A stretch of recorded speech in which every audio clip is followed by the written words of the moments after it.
Welcome to the deep dive. Okay, today, let's get straight to it. We're exploring the world of global branding with Brando, the founder of the Brando Group. Yeah, and it's interesting because before he launched his own consultancy, he spent, well, quite a chunk of his career at Millward Brown. Which is now Kantar, right? Part of WPP, a real, powerhouse in global research and brand strategy. Absolutely.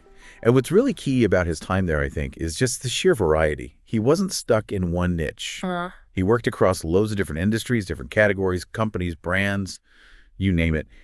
And critically, he led the global Philips account. That's a big one. That must have given him an incredible overview of, well, everything involved in the global market. Exactly. The challenges, the opportunities, the whole picture. So now he's taken all that experience, we're talking over 25 years in global branding, communication. Yeah, a deep well of knowledge. And channeled it into the Brando Group. But here's the thing that's a bit different maybe from your standard business school approach. Right. He's not just rehashing old case studies everyone's read. He's actually pulling from his own, direct hands-on work. Personal learnings, anecdotes, stuff from brands he was actually involved with globally. Which, feels much more grounded. More relatable, maybe, than just abstract theories you find in textbooks. And this kind of leads us to the core idea behind the Brando Group, doesn't it? It's reflected in his podcast series, The Art and Science of Global Branding, and this concept he calls B plus A. This one. Yeah, and it's not just about getting a good grade, is it? No. It's more of a principle, like a driving force. Be more. Be more. Okay, so what does that mean practically for, say, someone listening? Well, it's about always pushing yourself. Continuous improvement, being more connected, understanding things better. More inspired in how you think. Exactly. More challenged, so you grow. More consulted, because you build expertise. Better trained, smarter. More confident, more positive. It covers a lot. It's about enhancing you, the listener, ultimately. Yeah. Striving to be, more. Okay, so to make this concrete, let's look at his Philips work. Because while he was leading that account at Kantar between about 2012 and 2015, he was really driving some major award-winning shaver campaigns. In their consumer lifestyle division, we're talking 3 really significant projects. And these weren't just small adjustments. They were big strategic moves for Philips in what's a super competitive market. Right. The 3 key ones Brando led were the campaigns for Click&Style, then the high-end Shaver 9000. And the third one. And the really disruptive one, OneBlade. Each was aimed at a different part of the market, different needs. Okay, Click&Style, Shaver 9000, OneBlade. Got it. Yeah. And you mentioned OneBlade was disruptive. Yeah, and while all 3 did really well, got awards and stuff, we're going to kind of zero in on OneBlade today. Brando himself finds it the most fascinating. Okay, cool. So OneBlade, why was it so interesting? What was the context? Well, think about the shaving market back then. I mean, it's still kind of true. Men basically had 3 main routes, right? Shave. Yep, the classic razor and foam. Or dry shaving with an electric shaver. Or just grow beard. Or grow beard, exactly. And each one has its own reasons, its own influences, pros, cons, frustration. Right. Wet shaving can be messy, takes time. Dry shaving maybe isn't always as close. Beards need maintenance. Precisely.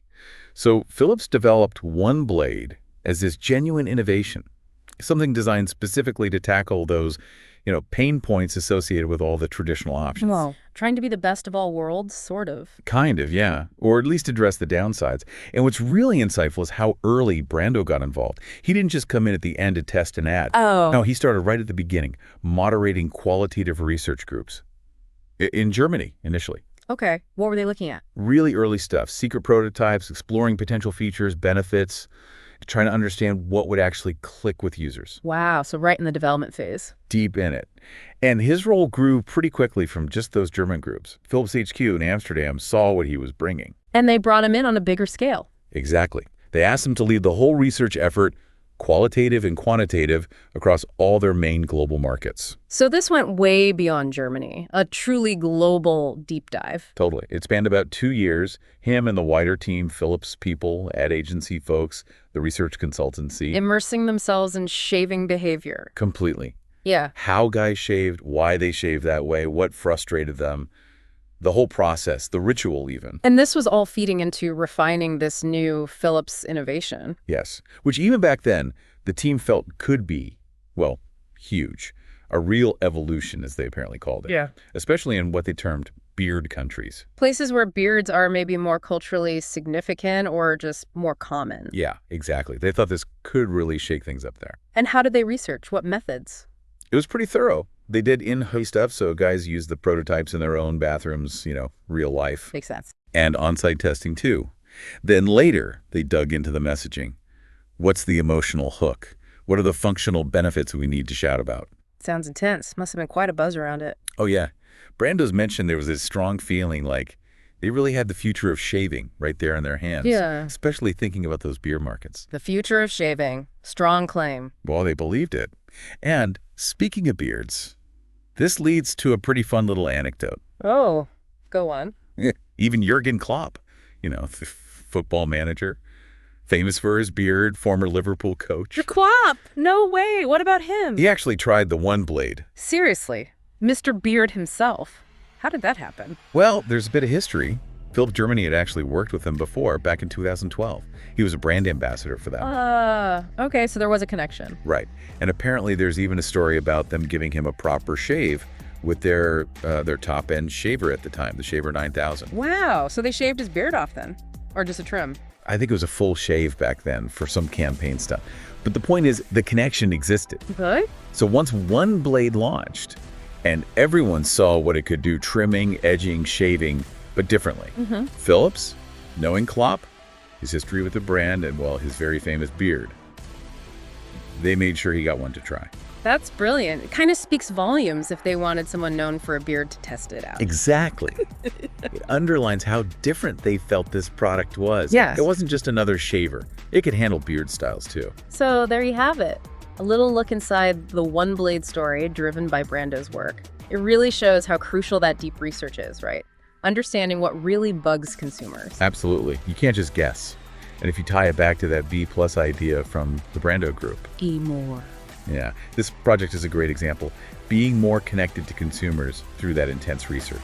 Being more inspired with the innovation itself. And ultimately, being more impactful by actually solving problems people had. Right. Okay, well, as we wrap up this deep dive, just a reminder of that central message from the Brando group.